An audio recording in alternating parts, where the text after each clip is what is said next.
രാഷ്ട്രീയ ചരിത്രം പറയുമ്പോൾ ഇടയ്ക്കിടെ കടന്നു വരുന്നൊരു വാക്കാണ് കാവ്യനീതി എന്നുള്ളത്. Poetic justice.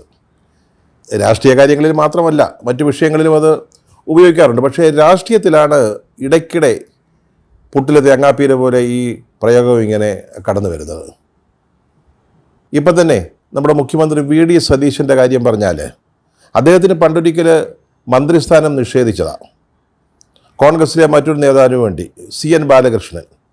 അന്ന് സതീശനൊക്കെ ഉൾപ്പെട്ട് നിന്നിരുന്ന ഗ്രൂപ്പിൽ ബാലകൃഷ്ണനെ മന്ത്രിയാക്കാനായിരുന്നു താല്പര്യം, സതീശനെ ആയിരുന്നില്ല. അന്ന് മുഖ്യമന്ത്രി ഉമ്മൻചാണ്ടി ചില ശ്രമങ്ങൾ നടത്തിയെങ്കിലും വിജയിച്ചില്ല. അന്ന് മന്ത്രിസ്ഥാനം കിട്ടാതെ പോയ സതീശൻ ഇന്നിപ്പോൾ നേരത്തെ ഒരിക്കൽ പോലും മന്ത്രിയായിരുന്നിട്ടില്ലെങ്കിലും കേരളത്തിൻ്റെ മുഖ്യമന്ത്രിയായിരിക്കുന്നു. ഇതിനെ വേണമെങ്കിൽ നമുക്കൊരു കാവ്യനീതി എന്ന് വിശേഷിപ്പിക്കാം. A.K. ആന്റണിയെ KPC പ്രസിഡന്റ് സ്ഥാനത്തേക്കുള്ള മത്സരത്തിൽ തോൽപ്പിച്ചു, വയലാർ ജയിച്ചത്. അന്ന് എല്ലാവരും കരുതി ഇതോടെ ആന്റണിയുടെ രാഷ്ട്രീയ ഭാവി തീർന്നെന്ന്. പക്ഷേ തൊട്ടടുത്ത മാസം തിരുപ്പൂരിൽ നടന്ന കോൺഗ്രസിൻ്റെ AICC സമ്മേളനത്തിൽ വർക്കിംഗ് കമ്മിറ്റിയിലേക്ക് തിരഞ്ഞെടുപ്പ് നടന്നു, പ്രവർത്തക സമിതി. അതിൽ രണ്ടാമത്തെ ഏറ്റവും വലിയ വോട്ട് നേടിക്കൊണ്ട് നമ്മുടെ ആന്റണി പ്രവർത്തക സമിതിയിലേക്ക് തിരഞ്ഞെടുക്കപ്പെട്ടു. അതിൻ്റെ പിന്നിൽ നമ്മുടെ ഉമ്മൻചാണ്ടിയുടെ വിശ്രമമില്ലാത്ത പ്രയത്നങ്ങളായിരുന്നു. എന്തായാലും ആന്റണി പിന്നീട് ഇന്ത്യയിലെ കോൺഗ്രസിലെ രണ്ടാമത്തെയോ മൂന്നാമത്തെയോ പ്രധാനപ്പെട്ട നേതാവായിട്ട് മാറി. വേണമെങ്കിൽ ഇതും കാവ്യനീതിയാണെന്ന് പറയാം. എന്തിന്?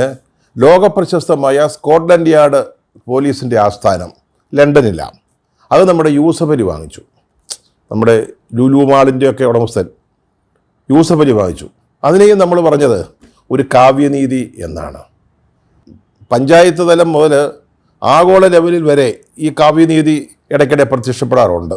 പക്ഷേ ഇപ്പോൾ UP-യിൽ നമ്മുടെ BJP രാജ്യം ഭരിക്കുന്ന പാർട്ടി, സംഘപരിവാര RSSൻ്റെ നേതൃത്വത്തിലുള്ള പരിവാര സംഘടനകൾ, ഇവരൊക്കെ നേരിടുന്ന അവസ്ഥ ഒരു ലോകമക കാവ്യനീതിയാണെന്ന് വേണമെങ്കിൽ പറയാം. എങ്ങനെയാണ് BJP ഇന്ത്യയിൽ അധികാരത്തിൽ വന്നത്? എങ്ങനെയാണ് അവിടെ തുടരുന്നത്? ക്ഷേത്രങ്ങളെയും ക്ഷേത്രവിശ്വാസങ്ങളെയും മതത്തെയും ഒക്കെ ഉപയോഗിച്ച് സമൂഹത്തിൽ വലിയ തോതിൽ വിടവുണ്ടാക്കി ആ റൂട്ടിലൂടെയാണ് BJP അധികാരത്തിൽ വന്നത്. അതിലെ പ്രധാനപ്പെട്ട ഒന്ന് അയോധ്യയായിരുന്നു. ശ്രീരാമ ജന്മഭൂമി എന്ന് സംഘപരിവാരവും ഹിന്ദു സമൂഹവും വിശ്വസിക്കുന്ന അയോധ്യയിലുണ്ടായിരുന്ന ബാബരി മസ്ജിദിൻ്റെ സ്ഥാനത്തൊരു ക്ഷേത്രമായിരുന്നുവെന്നാണ് RSSകാർ പ്രചരിപ്പിച്ചത്. അതിൻ്റെ പേരിൽ അവർ പ്രക്ഷോഭം നടത്തി, രഥയാത്രയെ കേന്ദ്ര ഗവൺമെൻറ് തടയുന്നു.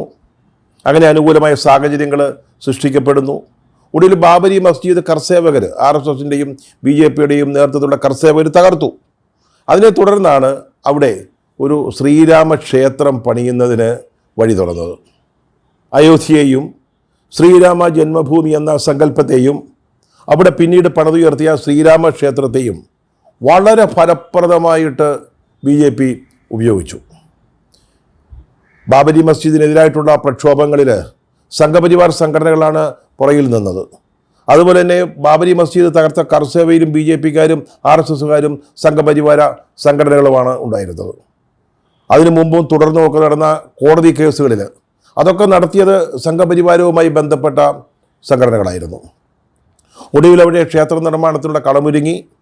അതിനനുകൂലമായിട്ടുള്ള സുപ്രീം കോടതി വിധി വന്നു. അതിൻ്റെ വിശദാംശങ്ങളിലേക്കൊന്നും നമ്മൾ പോകുന്നില്ല. അപ്പോൾ അവിടെ 2020 ശ്രീരാമ ക്ഷേത്രത്തിൻ്റെ ഭൂമി പൂജ നടത്തിയത് ആരായിരുന്നു? നമ്മൾ വിചാരിക്കും ഒരുപക്ഷെ ഇന്ത്യയിലെ ഏറ്റവും പ്രധാനപ്പെട്ട ഏതെങ്കിലും ഒരു ഹൈന്ദവ ആചാര്യൻ അല്ലെങ്കിൽ ആചാര്യന്മാരുടെ ഒരു സംഘം അവരായിരിക്കും അത് ചെയ്തത് എന്നാണ്. പിന്നീട് 2024 ക്ഷേത്രം പൂർത്തിയായി. അപ്പോൾ അതിൻ്റെ പ്രാണപ്രതിഷ്ഠാ ചടങ്ങ്, വേണമെങ്കിൽ അതിൻ്റെ ഉദ്ഘാടനം എന്ന് പറയാം, പ്രാണപ്രതിഷ്ഠാ ചടങ്ങ് അതാരാ നിർവഹിച്ചത്? നമ്മൾ ഈ പറഞ്ഞതുപോലെ ഏതെങ്കിലും പ്രധാനപ്പെട്ട ഹൈന്ദവ ആചാര്യൻ ആയിരുന്നില്ല, ഒരു രാഷ്ട്രീയ നേതാവായിരുന്നു. മറ്റാരുമല്ല, നമ്മുടെ പ്രധാനമന്ത്രി നരേന്ദ്രമോദി. അദ്ദേഹമാണ് ഈ പ്രാണപ്രതിഷ്ഠാ ചടങ്ങിലെ യജമാനനായിട്ടിരുന്നത്. എന്താണ് അദ്ദേഹത്തിൻ്റെ യോഗ്യതയെന്നൊന്നും നമുക്കറിഞ്ഞുകൂടാ. അതെന്തെങ്കിലും ആവട്ടെ, നടന്നത് അങ്ങനെയാണ്. അപ്പോൾ ഈ അയോധ്യയെ, ശ്രീരാമക്ഷേത്രത്തെ ഏറ്റവും വലിയ രാഷ്ട്രീയ ലാഭത്തിനുള്ള ആയുധമാക്കി ഉപയോഗിച്ചത് സംഘപരിവാരവും RSSും BJPയുമാണ്. അത് അവരുടെ വലിയ നേട്ടവും വിജയവുമായിട്ടാണ് പ്രകീർത്തിക്കപ്പെട്ടത്. ബി ജെ പിയുടെ രാഷ്ട്രീയ അടിത്തറ തന്നെ ഈ അയോധ്യ പ്രസ്ഥാനത്തിൽ അല്ലെങ്കിൽ ശ്രീരാമ ജന്മഭൂമിയുമായി ബന്ധപ്പെട്ട പ്രസ്ഥാനത്തിൽ ഉറച്ചു നിൽക്കുന്നതാണ്. അപ്പോൾ സ്വാഭാവികമായിട്ട് അവിടെ എന്ത് സംഭവിച്ചാലും ക്ഷേത്രത്തിൻ്റെ പ്രവർത്തനത്തെക്കുറിച്ചുള്ള ആരോപണങ്ങൾ എന്തൊക്കെ ഉയർന്നാലും അതിൻ്റെ ഉത്തരവാദി യാതൊരു സംശയവും വേണ്ട BJP സർക്കാർ തന്നെയാണ്. ഈ ക്ഷേത്രത്തിൻ്റെ ഭരണം സർക്കാരിൽ നിക്ഷിപ്തമാകരുത് എന്ന് പിടിവാശി പിടിച്ചത് RSSും സംഘപരിവാര സംഘടനകളുമാണ്. അതിൻ്റെ പേരിൽ അവിടെ ഒരു സ്വതന്ത്ര ട്രസ്റ്റ് ഉണ്ടാക്കി അതിൻ്റെ ഭരണം ആ ട്രസ്റ്റിനെ ഏൽപ്പിക്കുകയാണ് ചെയ്തത്. പക്ഷേ ആ ട്രസ്റ്റിൽ BJPക്ക് നിർണായകമായ, അല്ലെങ്കിൽ സംഘപരിവാരത്തിന് RSSന് നിർണായകമായ സ്വാധീനം ഉണ്ടായിരുന്നു. ഇപ്പോഴാ ട്രസ്റ്റിനെതിരായിട്ട് വലിയ ആക്ഷേപങ്ങൾ ഉണ്ടായിരിക്കുകയാണ്. കോടിക്കണക്കിന് രൂപ അവിടുത്തെ ഭണ്ഡാരത്തിൽ നിന്ന് കളവ് പോയി കൊള്ളയടിച്ചു എന്ന ആക്ഷേപം ഇപ്പോൾ പുറത്തു വരികയാണ്. അത് രാജ്യത്തെ തന്നെ പിടിച്ച് കുലുക്കിക്കൊണ്ടിരിക്കുക. ഉത്തർപ്രദേശിനെ മാത്രമല്ല, ഇന്ത്യ മഹാരാജ്യത്തെ തന്നെ അത് പിടിച്ചു കുലുക്കിക്കൊണ്ടിരിക്കുക. കാരണം സമീപകാല ചരിത്രത്തിൽ അത്രയ്ക്ക് പ്രാധാന്യം നേടിയ ഒരു അധ്യായമായിരുന്നു ശ്രീരാമക്ഷേത്രത്തിൻ്റെ നിർമ്മാണം, അല്ലെങ്കിൽ അതിനു മുമ്പ് നടന്ന ബാബരി മസ്ജിദിൻ്റെ തകർച്ച, അയോധ്യ പ്രസ്ഥാനം. ഇതൊക്കെ ആ ക്ഷേത്രത്തിൽ ഇങ്ങനെ സംഭവിച്ചല്ലോ എന്നുള്ളത്. ആദ്യം UPയിലെ പ്രതിപക്ഷ കക്ഷിയായ സമാജ്വാദി പാർട്ടിയാണ് ഇത് സംബന്ധിച്ച ആക്ഷേപം ഉന്നയിച്ചത്. പിന്നീട് മുഖ്യമന്ത്രി യോഗി ആദിത്യനാഥിനും പ്രധാനമന്ത്രി നരേന്ദ്രമോദിക്കുമൊക്കെ ധാരാളം പരാതികൾ ഇത് സംബന്ധിച്ചുണ്ടായി. വലിയ തോതിൽ ഭണ്ഡാരത്തിൽ നിന്ന് കവർച്ച നടക്കുന്നു. അതുപോലെ തന്നെ വിപണി വിലയേക്കാൾ കൂടുതൽ വിലയ്ക്ക് അയോധ്യയിലും ക്ഷേത്രത്തിൻ്റെ ചുറ്റുപാടും വലിയ തോതിൽ ഭൂമി ഇടപാടുകൾ നടക്കുന്നു. ഭണ്ഡാരത്തിലെ തുക എണ്ണുന്ന സ്ഥലത്ത് CCTV പോലുമില്ല. അത് മറച്ചു വച്ചിട്ടാണ് ജീവനക്കാർ അല്ലെങ്കിൽ അതിന് ഉത്തരവാദിത്തപ്പെട്ട ആളുകൾ ആ ജോലി ചെയ്യുന്നത്. ചില ക്ഷേത്രം ഉദ്യോഗസ്ഥന്മാരുടെ വീടുകളിൽ നിന്ന് വലിയ തോതിലുള്ള തുക, പണം കണ്ടെടുത്തു, കറൻസിയായിട്ട് തന്നെ കണ്ടെടുക്കുന്നു. അങ്ങനെ യോഗി ആദിത്യനാഥ് ഇതിനുമേലൊരു പ്രത്യേക അന്വേഷണ സംഘത്തെ നിയോഗിക്കുകയാണ് ഇത് സംബന്ധിച്ച അന്വേഷണം നടത്തുന്നതിന്. അവർ ഞെട്ടിപ്പിക്കുന്ന വിവരങ്ങളാണ് സർക്കാരിനെ അറിയിച്ചിട്ടുള്ളത്, അല്ലെങ്കിൽ സർക്കാരിന് നൽകിയ റിപ്പോർട്ടിലുള്ളത് എന്നാണ് നമ്മൾ പത്രവാർത്തകളിൽ നിന്ന് മനസ്സിലാവുന്നത്. വലിയ തോതിൽ കവർച്ച നടന്നിരിക്കുന്നു. അതിപ്പോൾ BJPയിൽ വലിയ സംഘർഷമുണ്ടാക്കിയിരിക്കുകയാണ്. അടുത്ത വർഷം ആദ്യം UPയിൽ തിരഞ്ഞെടുപ്പ് നടക്കാൻ പോവുകയാണ്, നിയമസഭാ തിരഞ്ഞെടുപ്പ്. അതിനു മുമ്പായിട്ടാണിത് ഉയർന്നു വന്നിരിക്കുന്നത്. BJPയുടെ ഒരു സഹയാത്രികനായ സുബ്രഹ്മണ്യം സ്വാമി കഴിഞ്ഞ ദിവസം പറഞ്ഞത് ഇതിൻ്റെ ഉത്തരവാദിത്വം പ്രധാനമന്ത്രി നരേന്ദ്രമോദിക്കുണ്ട് എന്നാണ്. ആ രീതിയിലേക്ക് സംഘപരിവാര സംഘടനകളുടെ ഭിന്നതയുണ്ടാകുന്നു, BJPയിലെ അഭിപ്രായ വ്യത്യാസമുണ്ടാകുന്നു. അവരുടെ രാഷ്ട്രീയമായ നിലനിൽപ്പിനെ തന്നെ ചോദ്യം ചെയ്യുന്ന രീതിയിലേക്ക് ഈ വിവാദം വളരുകയാണ്.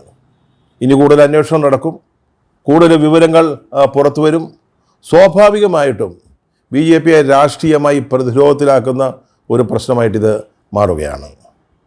ശ്രീരാമക്ഷേത്രത്തിൽ കാണിക്കയായി സമർപ്പിക്കപ്പെട്ട സ്വർണവും വെള്ളിയും മറ്റും വലിയ തോതിൽ കവർച്ച ചെയ്യപ്പെട്ടു എന്ന ആരോപണവും ഇപ്പോൾ പ്രത്യേക അന്വേഷണ സംഘം അന്വേഷിച്ചുകൊണ്ടിരിക്കുക.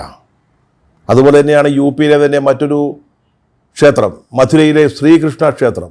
അവിടെ നിന്ന് കോടിക്കണക്കിന് രൂപയുടെ പണാപഹരണം അല്ലെങ്കിൽ സ്വത്തപഹരണം സംഭവിച്ചിരിക്കുന്നുവെന്ന് ആദ്യം പരാതി പറഞ്ഞ അവിടുത്തെ പൂജാരിയായ ദിനേശ് മഹാരാജ്. അദ്ദേഹം ആദ്യം CBI അന്വേഷണമാണ് ആവശ്യപ്പെട്ടത്. അദ്ദേഹം പറഞ്ഞു ക്ഷേത്രത്തിലേക്ക് അനുവദിച്ചു വരുന്ന ഫണ്ടുകൾ മുഴുവൻ അടിച്ചു മാറ്റുകയാണ് ഈ ക്ഷേത്രത്തിൻ്റെ ഭരണസമിതി. അതുപോലെ പൂജകൾ, നിവേദ്യങ്ങൾ, ഇതുമായി ബന്ധപ്പെട്ട് വലിയ തോതിൽ മോഷണം നടക്കുന്നു, അല്ലെങ്കിൽ കവർച്ച നടക്കുന്നു. പൂജാരി ആക്ഷേപമായിട്ട് വന്നപ്പം അദ്ദേഹത്തിനെതിരെ ആരോപണവുമായിട്ട് ഈ ക്ഷേത്രത്തിൻ്റെ ഭരണസമിതി വന്നു. രണ്ടു കൂട്ടരും ഇപ്പോൾ ഒരു പ്രത്യേക അന്വേഷണ സംഘത്തിൻ്റെ അന്വേഷണത്തിനായിട്ട് മുഖ്യമന്ത്രിയോട് ആവശ്യപ്പെട്ടിരിക്കുക. ഇത് UPയെ മാത്രം ബാധിക്കുന്ന ഒരു കാര്യമല്ല. ഇന്ത്യയിൽ തന്നെ ഈ BJPയുടെ രാഷ്ട്രീയമായ അടിത്തറ, അല്ലെങ്കിൽ അതിൻ്റെ നിലനിൽപ്പ് അയോധ്യയിലെ ശ്രീരാമക്ഷേത്രവുമായിട്ട്, ആ പ്രസ്ഥാനവുമായി ബന്ധപ്പെട്ട് നിൽക്കുന്നതാണ്. അവിടെ ബാബരി മസ്ജിദ് തകർക്കുന്നു, അവിടെ ശ്രീരാമക്ഷേത്രം ഉയരുന്നു, അതിന് BJP വഹിച്ച പങ്ക്, ഇതൊക്കെയാണ് അവർ മുതലാക്കിയത്. വലിയ മുതലെടുപ്പാണ് അതിലൂടെ BJP നടത്തിയത്. ഇപ്പോൾ അവിടെ സംഭവിക്കുന്ന ആക്ഷേപങ്ങൾ, ആരോപണങ്ങൾ തീർച്ചയായിട്ടും BJPക്കൊട്ടും ഗുണകരമല്ല. BJPയെ പ്രതിസന്ധിയിലാക്കുന്നതാണ്, അവരെ പ്രതിരോധത്തിലാക്കുന്നതാണ്. ഞങ്ങൾ അഴിമതിക്കാരല്ല, ഞങ്ങൾ പണം മോഷ്ടിക്കുന്നവരല്ല. ഈ വക അവകാശവാദങ്ങളാണ് BJP ഇതുവരെ നടത്തിക്കൊണ്ടിരുന്നത്. അവർക്ക് സ്വാധീനമുള്ള സ്ഥലങ്ങളിലെ കൊള്ളയെപ്പറ്റിയാണ് നമ്മളിപ്പോൾ ഇവിടെ പറഞ്ഞത്. അത് നമ്മുടെ രാജ്യത്തിൻ്റെ മനസ്സാക്ഷിയെ തന്നെ ഞെട്ടിക്കുന്ന കാര്യങ്ങളാണ്. ഇപ്പോൾ മധ്യപ്രദേശിൽ നിന്ന് മറ്റൊരു കഥ വരുന്നു. അവിടുത്തെ മുഖ്യമന്ത്രി മോഹൻ യാദവ് മറ്റ് പ്രഗത്ഭരായ പല നേതാക്കളുണ്ടായിട്ടും RSSൻ്റെയും BJPയുടെ കേന്ദ്ര നേതൃത്വത്തിൻ്റെയും നിർബന്ധപ്രകാരം മുഖ്യമന്ത്രി സ്ഥാനത്തേക്ക് തിരഞ്ഞെടുത്ത ആളാണ്. 2028 ഉജ്ജയിനിൽ ഒരു വലിയ കുംഭമേള നടക്കാൻ പോവുകയാണ്. അതുമായി ബന്ധപ്പെട്ട് അവിടുത്തെ ഭൂമിക്കും മറ്റും വലിയ തോതിൽ വില വർദ്ധിച്ചു. ഈ അവസരം ഉപയോഗിച്ച് അവിടെ നേട്ടമുണ്ടാക്കുന്നതിന് വേണ്ടി മോഹൻ യാദവിൻ്റെ കുടുംബവും ബന്ധുക്കളും അവരുമായി ബന്ധപ്പെട്ട ചില ഏജൻസികളും 168 ഏക്കർ ഭൂമി അവിടെ വാങ്ങിച്ചു കൂട്ടി എന്നുള്ളൊരു ആക്ഷേപം ഇന്ത്യൻ എക്സ്പ്രസ് പത്രം പുറത്തു കൊണ്ടുവന്നിരിക്കുക. ആലോചിച്ച് നോക്കണം. അഴിമതി വിമുക്ത ഭാരതം, യാതൊരു തരത്തിലുള്ള അഴിമതിയുമില്ലാത്ത ഭരണം, സംശുദ്ധ ഭരണം എന്നൊക്കെ പറഞ്ഞ് അധികാരത്തിലേറിയവർ നോക്കണം. അവരുടെ നിലനിൽപ്പിനും അവരുടെ വളർച്ചയ്ക്കും കാരണമായ അയോധ്യ ശ്രീരാമക്ഷേത്രത്തിൽ പോലും വലിയ തോതിലുള്ള കവർച്ച നടന്നുവെന്ന് അന്വേഷണത്തിൽ തെളിഞ്ഞിരിക്കുന്നു. BJPയുടെ ഒരു മുഖ്യമന്ത്രി, സംസ്ഥാന മുഖ്യമന്ത്രി, ഉജ്ജയിനിലെ ഭൂമിയുടെ വില വർദ്ധിക്കുമെന്ന് മനസ്സിലാക്കിക്കൊണ്ട്, അല്ലെങ്കിൽ അവിടെ കുംഭമേള നടത്താൻ പോകുന്നു എന്ന് മുൻകൂട്ടി മനസ്സിലാക്കിക്കൊണ്ട്, കാരണം ഗവൺമെൻറ് ആണല്ലോ അതൊക്കെ ചെയ്തത്, അവിടെ 168 ഏക്കർ ഭൂമി വാങ്ങി. നമ്മുടെ ശബരിമല ക്ഷേത്രത്തിൽ നടന്നതിനേക്കാൾ എത്രയോ വലിയ കൊള്ളയാണ് ശ്രീരാമക്ഷേത്രത്തിൽ സംഭവിച്ചതായിട്ട് റിപ്പോർട്ടുകളിൽ പറയുന്നത്. അന്ന് ഇവിടുത്തെ BJP എന്തോ ഒരു ബഹളമായിരുന്നു. CPM-നെതിരായിട്ട്, ദേവസ്വം ബോർഡിനെതിരായിട്ട്, CPM നേതാക്കൾക്കെതിരായിട്ട്, രാജീവ് ചന്ദ്രശേഖർ അടക്കമുള്ള നേതാക്കൾ. പക്ഷെ അവരാരെങ്കിലും അവരുടെ പാർട്ടിയുടെ ജീവവായുവായി നിൽക്കുന്ന, അവരുടെ നിലനിൽപ്പിൻ്റെ അടിസ്ഥാന ഘടകമായ ശ്രീരാമക്ഷേത്രത്തിൽ നടന്ന ഈ കൊള്ളയെപ്പറ്റി ഒരക്ഷരം പോലും മിണ്ടിയിട്ടില്ല എന്നുള്ളത് ശ്രദ്ധിക്കേണ്ട കാര്യമാണ്. കാരണം ശബരിമല ക്ഷേത്രത്തിലെ കൊള്ളയെപ്പറ്റി പറയുമ്പോൾ അത് ചെന്നുകൊള്ളുന്നത് CPM-നാണല്ലോ, അല്ലെ അന്ന് ദേവസ്വം ഭരിച്ചവർക്കാണല്ലോ. പക്ഷെ ഇവിടെ നമ്മൾ മിണ്ടത്തില്ല. കാരണം ഇതിൻ്റെയൊക്കെ പിന്നിലുള്ളത് സംഘപരിവാര ശക്തികളാണ്. അപ്പോൾ BJP മിണ്ടത്തില്ല.